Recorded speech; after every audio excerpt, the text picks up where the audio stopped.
समय है, शक्ति की उपासना का समय है। आज भारत का जो सामर्थ्य नए सिरे से निखर कर सामने आ रहा है, उसमें बहुत बड़ी भूमिका हमारी नारी शक्ति की है। हाल फिलहाल ऐसे कितने ही उदाहरण हमारे सामने आए हैं। आपने सोशल मीडिया पर एशिया की पहली महिला लोको पायलट सुरेखा यादव जी को जरूर देखा होगा। सुरेखा जी एक और कीर्तिमान बनाते हुए वंदे भारत एक्सप्रेस की भी पहली महिला लोको पायलट बन गई है। इसी महीने प्रोड्यूसर गुनीत मोंगा और डायरेक्टर कार्तिकी गोंजाल लुइस उनकी डॉक्यूमेंट्री एलिफेंट विस्परर्स ने ऑस्कर जीतकर देश का नाम रोशन किया है।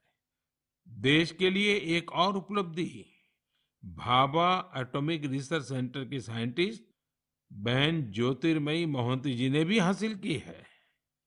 ज्योतिर्मयी जी को केमिस्ट्री और केमिकल इंजीनियरिंग की फील्ड में आईयूपीएसी का विशेष अवार्ड मिला है। इस वर्ष की शुरुआत में ही भारत की अंडर 19 महिला क्रिकेट टीम ने T20 वर्ल्ड कप जीतकर नया इतिहास रचा। अगर आप राजनीति की ओर देखेंगे तो एक नई शुरुआत नागालैंड में हुई है। नागालैंड में 75 वर्षों में पहली बार 2 महिला विधायक जीतकर विधानसभा पहुंची है। इनमें से एक को नागालैंड सरकार में मंत्री भी बनाया गया है। यानी राज्य के लोगों को पहली बार एक महिला मंत्री भी मिली है। साथियों, कुछ दिनों पहले मेरी मुलाकात उन जाबाज बेटियों से भी हुई जो तुर्की में विनाशकारी भूकंप के बाद वहां के लोगों की मदद के लिए गई थी। ये सभी एनडीआरएफ के दस्ते में शामिल थी। उनके साहस और कुशलता की पूरी दुनिया में तारीफ हो रही है।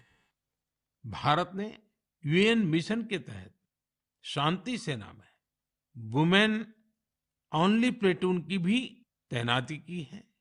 आज देश की बेटियां हमारी तीनों सेनाओं में अपने शौर्य का झंडा बुलंद कर रही है। Group captain Shaliza Dhami combat unit में कमांड अपॉइंटमेंट पाने वाली पहली महिला वायुसेना अधिकारी बनी है। उनके पास करीब 3000 घंटे का फ्लाइंग एक्सपीरियंस है। इसी तरह भारतीय सेना की जांबाज कैप्टन शिवा चौहान सियाचिन में तैनात होने वाली पहली महिला अधिकारी बनी है। सियाचिन में जहां पारा -60 डिग्री तक चला जाता है, वहां शिवा 3 महीनों के लिए तैनात रहेगी। साथियों, यह लिस्ट इतनी लंबी है कि यहाँ सबकी चर्चा करना भी मुश्किल है। ऐसी सभी महिलाएं, हमारी बेटियां आज भारत और भारत के सपनों को ऊर्जा दे रही हैं। नारी शक्ति की ये ऊर्जा ही विकसित भारत की प्राणवायु